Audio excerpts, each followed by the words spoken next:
Hello नमस्कार दोस्तों, मैं एडवोकेट बरखा शर्मा आपका डीलो जंक्शन में स्वागत करती हूं और आज हम बात करेंगे हमारे बीएनएस के लेक्चर 5 के बारे में, जो कि हमारा एपीओ का क्विक रिवीजन चल रहा है। उम्मीद करती हूं आपने अभी तक 1 से लेके 4 तक की क्लासेस देखी होगी। ये क्लासेस आप लोगों के लिए अवेलेबल करवाई जा रही है, तो आप लोगों को अगर इस तरीके का मैटर अवेलेबल होता है तो आपको इसको ज़रूर फ़ायदा उठाना चाहिए। ठीक है, एग्ज़ाम में समय कम है और क्या करना है, हमें रिवीजन करना है। ठीक है, साथ में पढ़ते हुए चलिए। डायरेक्ट को पढ़िए, नोट्स चाहिए तो आप डीलो लर्निंग ऐप से नोट्स ले सकते हैं। जैसा कि मैंने आपको हर वीडियो में बताया है, नॉमिनल चार्जेस में 500 में नोट्स अवेलेबल हैं, जो कि आप जाके परचेज कर सकते हैं और साथ में स्टडी कर सकते हैं। ठीक है, अब आज हम बात करेंगे न्यू क्रिमिनल लॉज के बीएनएस के बारे में, जिसको कि हम कनेक्ट करते हुए पढ़ रहे हैं आईपीसी से। और अगर आप चाहते हैं कि समय से पहले ही हम क्या करें, बीएनएस को कंप्लीट कर ले, तो बिल्कुल आपके पास न्यू क्रिमिनल लॉज करके वीडियो अवेलेबल हैं यूट्यूब पर डीलो जंक्शन की तरफ से, तो आप लोगों को जाकर उनको गो थ्रू करना चाहिए। ठीक है, ये सब बातें हुई और आज फाइनली जब हम बात कर रहे हैं तो देखिए कौन सा वाला चैप्टर है। चैप्टर नंबर है 6। चैप्टर नंबर 6 वेरी इंपॉर्टेंट है। वेरी इंपॉर्टेंट क्यों है? क्योंकि मानव शरीर पर प्रभाव डालने वाले अपराध हैं, यानी कि क्या है, offence relating to human body. ठीक है, कौन कौन से अपराध कवर हो सकते हैं इसमें? एग्जाम्पल के तौर पर हत्या हो गया, आपराधिक बल वगैरह हो गया, आपराधिक मानव वध वगैरह हो गया। ये सब चीज़ें हम यहाँ पर कवर करेंगे। ठीक है, तो एक चार्ट के थ्रू सबसे पहले देख लेते हैं कि आखिर ये जो चैप्टर 6 है, जिसमें मानव शरीर के विरुद्ध अपराध बताए गए हैं, इसमें हमको कौन कौन से टॉपिक पढ़ने हैं और आज देखते हैं हम कहाँ से कहाँ तक कवर कर सकते हैं। तो सबसे पहले जब हम बात कर रहे हैं चैप्टर नंबर 6 की, तो हेडिंग क्या है इसकी? मानव शरीर पर प्रभाव डालने वाले अपराध, of offence affecting the human body. सबसे पहले रेंज याद कर लो। रेंज क्यों याद करनी है? क्योंकि कई बार डायरेक्टली पूछ लिया जाता है। बीएनएस हमारे लिए नया है, तो जब बीएनएस हमारे लिए नया है तो क्या इसकी रेंज नहीं पूछ सकता? बिल्कुल पूछ सकता है कि चैप्टर 6 किसके संबंध में है, रेंज कहाँ से कहाँ तक कवर हो रही है। तो 100 से लेके 146 तक, 100 से लेके 146 तक बात करता है ह्यूमन बॉडी के संबंध में अपराध। और कमेंट बॉक्स में आप फटाफट से आंसर बता दीजिए कि आईपीसी में ये जो चैप्टर था ये कौन सा था और साथ में इसकी रेंज क्या थी। चैप्टर और ये रेंज। ठीक है, इसका आंसर मैं बिल्कुल नहीं बताऊंगी क्योंकि ये हमने बहुत सारा पढ़ रखा है और अगर आप नहीं बता पा रहे हैं तो बहुत ही गलत बात है ये। तो आप लोग कमेंट में आंसर करेंगे कि कौन सा है हमारा चैप्टर और रेंज कहाँ से कहाँ तक कवर हो रही है। ठीक है, वेट करूंगी आपके आंसर का कमेंट बॉक्स में। ठीक है, क्या बोल रहा है देखो, सबसे पहले बोल रहा है जीवन के लिए संकटकारी अपराधों के विषय में 100 से लेके 113 तक, 100 से लेके 113 तक बात कर रहा है जीवन के संकट में अपराध। ठीक है, इसके बाद देखिए उपहत्या के विषय में, यानी कि हर्ट की बात की जा रही है, ग्रीवियस हर्ट वगैरह ये सब आती है ना, वो इसमें आ जाएंगे। कहाँ से कहाँ तक? 114 से 125, 114 से 125 हर्ट की बात कर रहा है, उपहत्या की बात कर रहा है। इसके बाद देखिए सैदोष अवरोध और सैदोष परिरोध के संबंध में। ठीक है, सैदोष अवरोध, सैदोष परिरोध, ये जो बात करते हैं, मतलब किसी को एक जगह बंद कर दिया या किसी विशेष जगह जाने से रोक दिया, ये वाला जो कॉन्सेप्ट चलता है ना, ये बता रहा है कि 126 और 127 में कंप्लीट हो जाएगा। यानी कि केवल कितने सेक्शन पढ़ने हैं इसके संबंध में? 2 सेक्शन पढ़ने हैं। अब देखो आपराधिक बल और हमले वाली जो बात की जा रही है वो 128 से 136 में कर रहा है, 128 से 136। और लास्ट का जो पार्ट बता रहा है वो कह रहा है व्यपहरण, अपहरण, दासत्व और बलात्संग के विषय में 137 से 146। यानी कि जो किडनैपिंग, एब्डक्शन वगैरह होते हैं, इन सबको लास्ट में इस चैप्टर में कवर किया है। आज हम देखते हैं इस क्लास में हम कहाँ से कहाँ तक पहुँच सकते हैं। इम्पॉर्टेंट चैप्टर है, बिना किसी स्किप के आपको आगे बढ़ना है। और साथ में क्या करना है, जो फर्स्ट क्लास में मैंने आपको होमवर्क दिया था, होमवर्क कौन सा दिया था कि आप लोगों को करना है होमवर्क। होमवर्क क्या है? ये होमवर्क है जितना भी इलस्ट्रेशन है, जितनी भी इलस्ट्रेशन है वो देखनी है। क्योंकि एपीओ में बेसिकली क्या होता है, डायरेक्ट होता है, इलस्ट्रेशन बेस्ड क्वेश्चन आ जाते हैं, तो आपको स्किप नहीं करना है, बल्कि यहाँ पर कॉन्सेप्ट क्लियर करके और इलस्ट्रेशन को घर पर टाइम देना है। ठीक है, अब देखिए हम आगे क्या बात करते हैं। सबसे पहले देखिए, सबसे पहले हेडिंग की बात कर रहा है, जो कि है जीवन के संकटकारी अपराधों के विषय में of offence relating to human body. कहाँ से कहाँ तक कवर हो रहा है? 100 से लेके 146 तक। ठीक है, सबसे पहले देखो 100 नंबर का सेक्शन बता रहा है आपराधिक मानववध, यानी कि किसकी बात की जा रही है? कल्पेबल होमोसाइड की बात की जा रही है। कल्पेबल होमोसाइड इंग्लिश में बोला जाता है, हिंदी में बोला जाता है आपराधिक मानववध।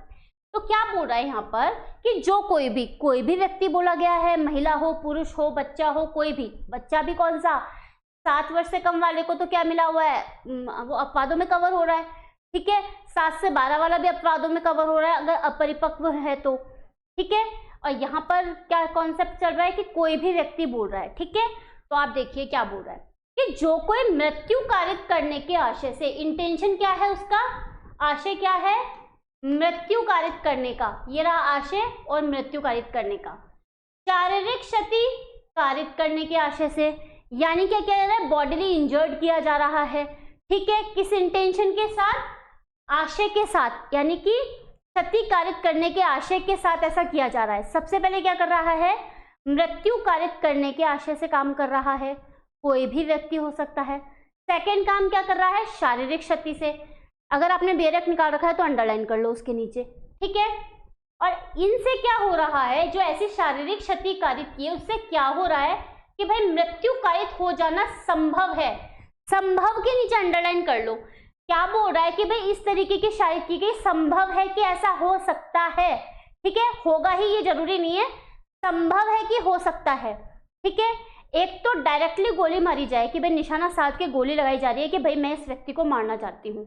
ठीक है, और एक सेकंड चीज है कि भाई मैं गोली मारूं, मेरे को निशाना लगाना नहीं आता, गोली इधर भी जा सकती है, इधर भी जा सकती है। ठीक है, जरूरी नहीं है डायरेक्टली सीधी जाए, लग गई तो लग गई, नहीं लगी तो नहीं लगी। तो ये वो रहा, संभावना होनी चाहिए। ठीक है, क्यों जोर दे रही हूं, अभी आगे आपको इस बात को समझ में आएगा।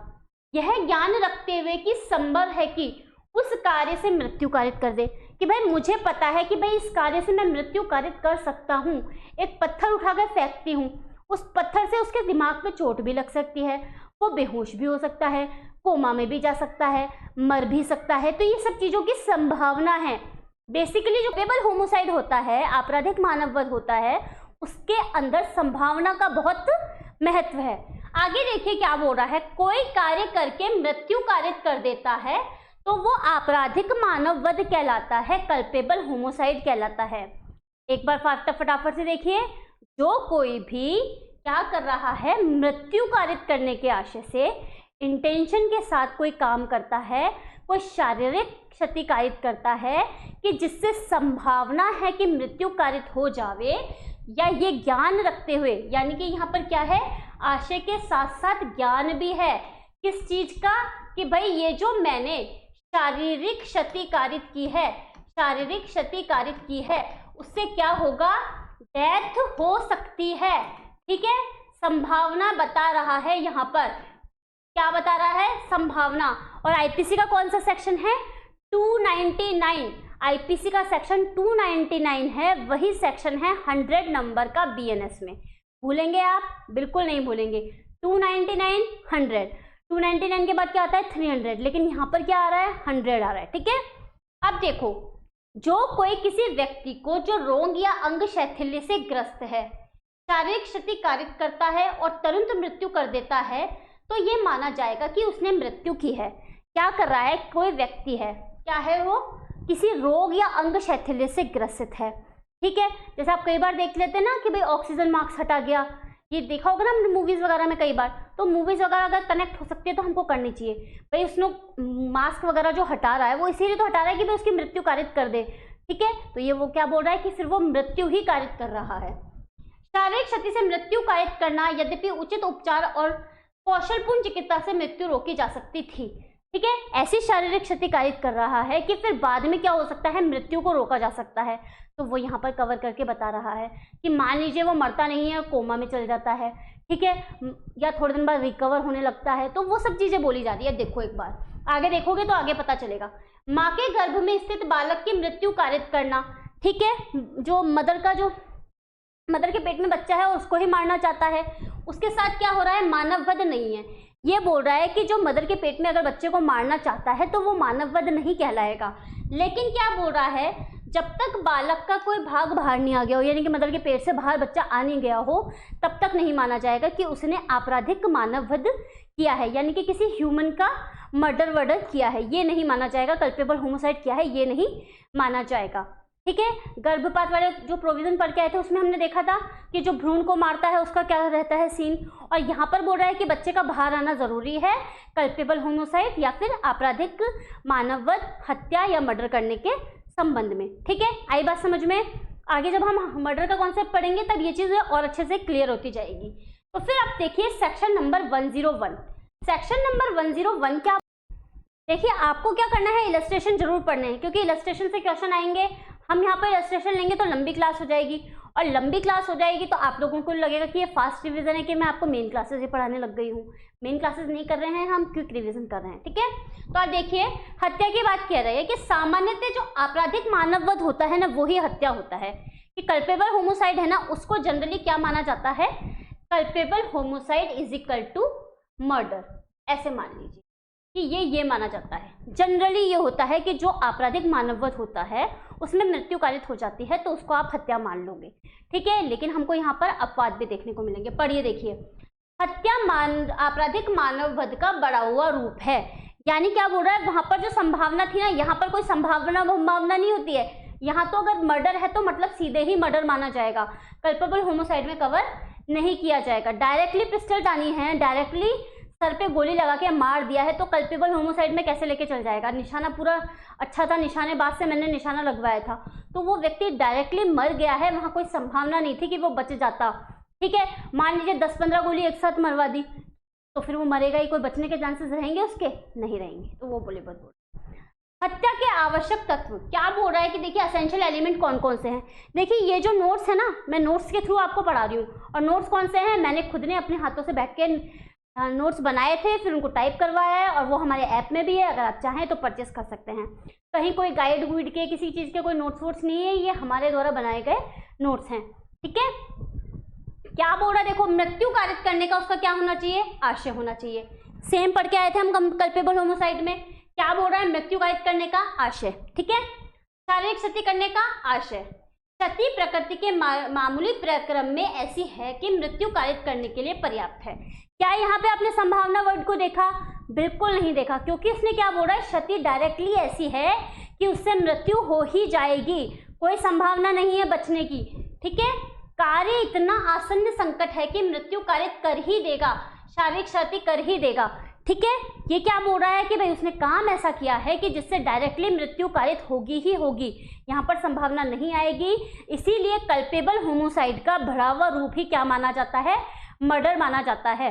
यहाँ पे भी आशय होता है, यहाँ पे भी ज्ञान होता है, यहाँ पे भी शारीरिक क्षति कारित की जाती है, यहाँ पे भी आशय मृत्यु कारित करने का होता है, लेकिन वहां पर क्या होता है, संभावना वर्ड आ जाता है कि भाई हो सकता है मृत्यु हो भी और नहीं भी, लेकिन यहाँ पर संभावना की कोई भी जगह नहीं है। आगे देखिए, आपवादित दशाओं को छोड़कर आपवादिक मानववध जो होता है वो हत्या होता है। यानी आगे जो हम अपवाद पढ़ेंगे उनको छोड़कर क्या होता है, कल्पेबल होमोसाइड ही क्या कहलाता है, मर्डर कहलाता है। सबसे पहले देखिए, गंभीर और अचानक प्रकोपन। अगर गंभीर और अचानक प्रकोपन दिया गया किसी व्यक्ति को तो क्या माना जाएगा, वो हत्या कर रहा है। भाई सामने वाले ने इतना प्रकोपित कर दिया हमको कि भाई मर्डर करना बनता ही बनता है, तो क्या बोल रहा है, देखो, अपराधी गंभीर व अचानक प्रकोपन में अपनी आत्म संयम की शक्ति खो देता है, और जिसने प्रकोपन दिया है उनकी या किसी अन्य व्यक्ति की मृत्यु भूल या दुर्घटनावश कारित करे। तो प्रकोपन क्या होता है, स्वेच्छा ना हो, लोक सेवा द्वारा प्रकोपन दिया गया हो, विधि के पालन में दिया गया हो, प्राइवेट प्रतिरक्षा के बात के अनुसार किया गया हो, ये सब चीजें होती है तो क्या कहा जाता है, ये सब चीजें होती है तो क्या कहा जाता है, आपराधिक मानववध हत्या नहीं है, क्या है, सीधे हत्या कहलाती है। क्या हुआ, गंभीर और अचानक प्रकोपन दिया गया। ठीक है, लोक सेवक ने कोई कार्य किया, ठीक है, वो वाली बात यहाँ पर आपको क्या होता है, मेन पॉइंट याद रखने चाहिए, क्योंकि अगर आप डिटेल में देखने चलेंगे तो इस कॉन्सेप्ट को पकड़ के बैठ जाएंगे कि मैम लोक सेवक की क्या बात थी, गंभीर और अचानक प्रकोपन कितना दिया गया था, और ये सब चीजें कैसे क्लियर होगी आपको, एक बार इलस्ट्रेशन देखने से क्लियर होगी। ठीक है, कौन कौन सी अपवादिक दशाएं वो देखिए। सबसे पहला है गंभीर और अचानक प्रकोपन दिया गया। सेकंड है लोक सेवक द्वारा प्रकोपन दिया गया हो, विधि के पालन के तहत शामिल है अन्यथा नहीं है। यानी कि अपराध कबूलने के लिए मान लीजिए लोक सेवक ने उसको प्रकोपित कर दिया हो, ठीक है, और फिर क्या करता है वो उसका मर्डर कर देता है, तो वो बोल रहा है कि इसके अंतर्गत कवर कर लेंगे उसको। इसके बाद देखिए प्राइवेट प्रतिरक्षा के अनुसार प्रकोपित किया जाता है, तो वो ये बोल रहा है कि ये सब क्या होगा, आपराधिक मानववध हत्या नहीं होगी, डायरेक्टली हत्या होगी। अब आप आगे एक बार देखो इसको हम किस तरीके से समझ सकते हैं। अब ये यहाँ पर बोल रहा है, देखो प्रकोपन वाली बात समझ में आ गई कि प्रकोपन किसने दिया हो, सामने वाले व्यक्ति ने दिया हो। लोक सेवक में क्या हो गया, लोक सेवक ने उसको प्रकोपित किया हो, विधि के द्वारा क्या होगा तो ठीक है, अन्यथा वो हत्या में काउंटिंग हो जाएगी। थर्ड नंबर पे बोल रहा है प्राइवेट प्रतिरक्षा के अधिकार में प्रयोग की गई बातें। तो क्या बोल रहा है, प्राइवेट प्रतिरक्षा के अधिकार में अगर कोई बात प्रयोग की गई है और आपको जितनी शक्ति का यूज करना था अपने प्राइवेट अधिकार की शक्ति का, उससे अधिक आपने यूज कर ली है और आपने क्या किया है, मार दिया है। मान लीजिए आपको क्या था, धक्का देने का अधिकार था और आपने धक्का देने के बजाय उसके चाकू लगा दिया, तो फिर क्या होगा, उस चाकू लगाने के परिणाम से वो व्यक्ति मर जाता है, तो काउंट कर लेंगे आपको हत्या के अंतर्गत, ठीक है। फिर क्या बोल रहा है, लोक सेवक विधि, ये वाली हमने पढ़ ली बात लोक सेवक वाली कि उसने अपनी शक्ति से आगे बढ़ गया। अचानक लड़ाई पूर्व चिंतन के बिना किया गया हो, आपराधिक मानववध हत्या नहीं है। यानी कोई लड़ाई अचानक हुई है तो उसको फिर उसमें कंप्लीट कर लेंगे आपराधिक मानववध में, लेकिन अचानक जो लड़ाई हुई है वो पहले से आपने डिसाइड करके की है, पूर्व चिंतन के साथ की है कि भाई मैं इस तरीके से लड़ाई करूंगा, फिर उसको प्रकोपन आएगा, फिर ठीक है, फिर मैं उसको बचाने के चक्कर में ऐसे करके उदाहरण ले लूंगा कि भाई मेरे को मारना है।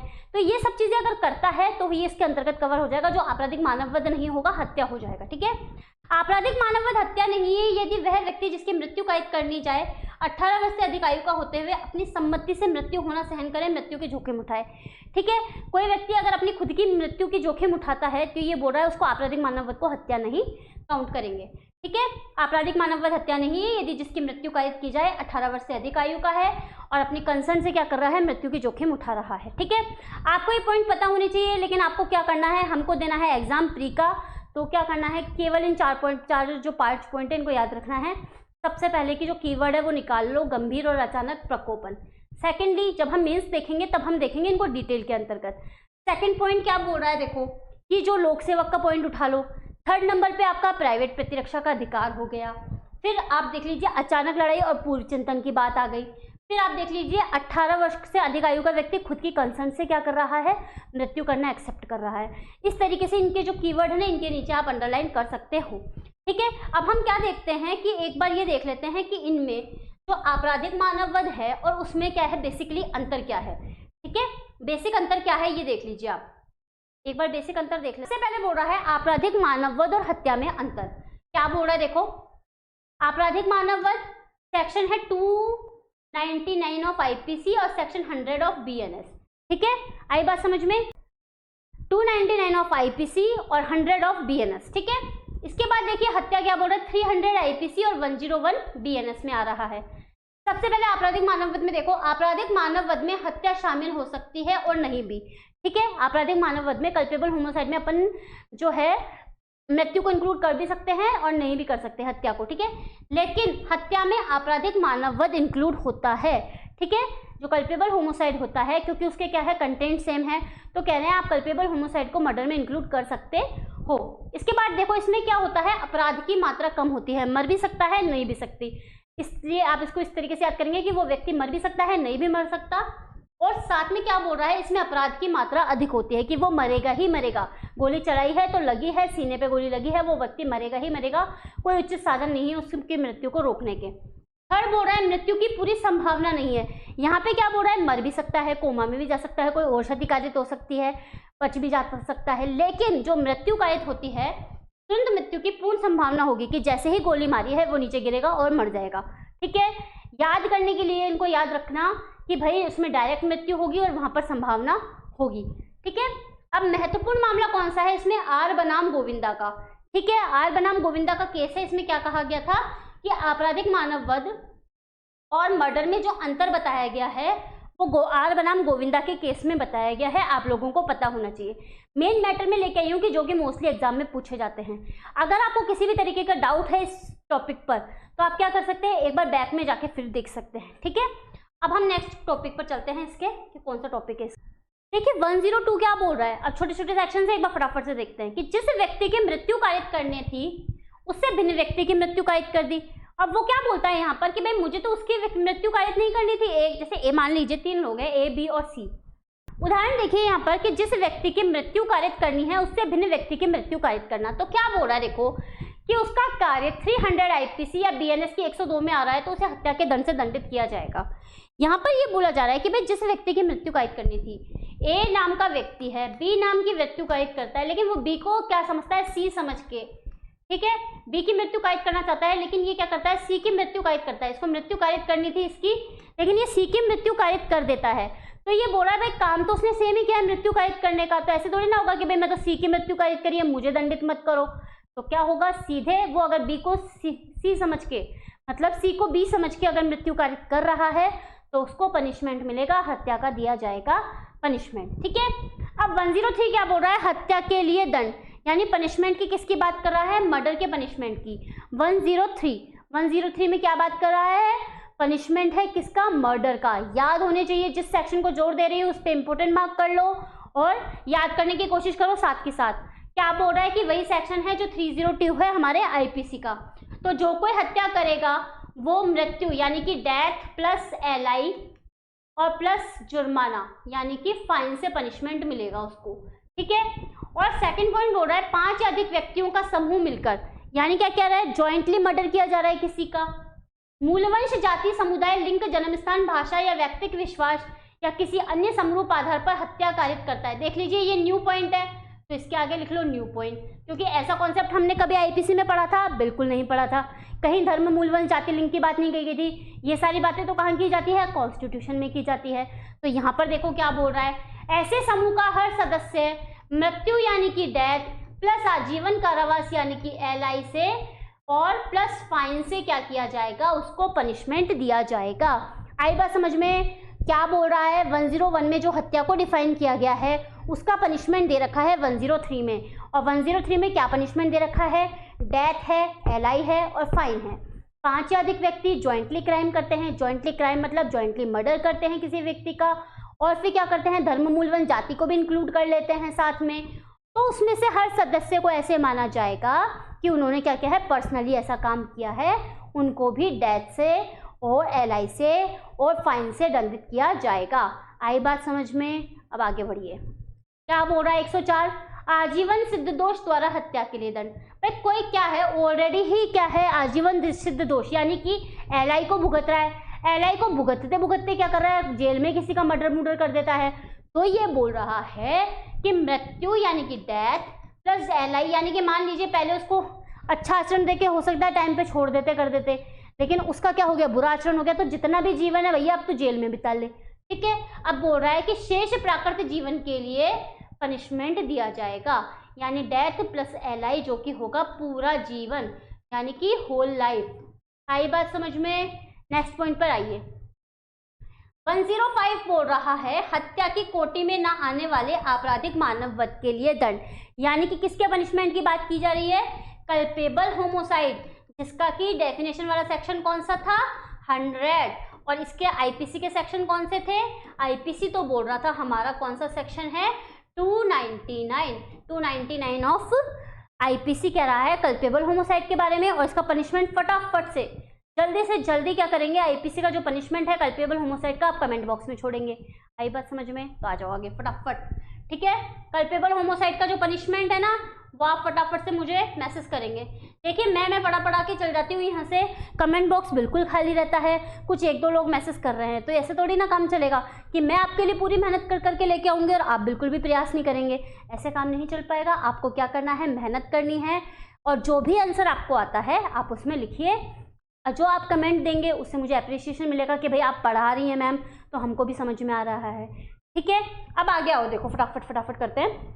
तो क्या बोल रहा है, आपराधिक मानव वध यानी कि कल्पेबल होमोसाइड आशय के साथ आजीवन कारावास यानी कि एलआई हो सकता है, या 5 वर्ष से कम नहीं, यानी कि कम से कम कितना होगा, 5 वर्ष, और 10 वर्ष तक हो सकेगी, और जुर्माना कितना होगा, दोनों। ठीक है, ये ऐसे बोल रहा है ये पनिशमेंट यहाँ पर मिलेंगे। 5 वर्ष हो गया, 10 वर्ष, मतलब कम से कम 5 वर्ष, 10 वर्ष तक भी हो सकता है, और अगर लगेगा तो भाई एलआई भी दिया जा सकता है। इसके बाद कह रहा है आपराधिक आशय के साथ कर रहा है, तो ये वाली चीजें आ जाएगी, इंटेंशन के साथ किया जा रहा है कल्पेबल होमोसाइड, तो कह रहा है एलआई से दंडित किया जाएगा, कम से कम 5 वर्ष का, अधिकतम 10 वर्ष का हो सकता है, जो 10 वर्ष तक बढ़ाया जा सकता है मतलब, और फाइन से पन। लेकिन अगर इंटेंशन के बिना ऐसा काम कर रहा है तो 10 वर्ष के कारावास से और फाइन से पनिशमेंट दिया जाएगा। ठीक है, अब देखिए 106 क्या बोल रहा है, उपेक्षा द्वारा मृत्यु कारित करना, यानी कि कैसा काम किया गया है, नेग्लिजेंस के साथ काम कर रहा है। तो देख लेते हैं एक बार नेग्लिजेंस के बारे में क्या बोल रहा है ये।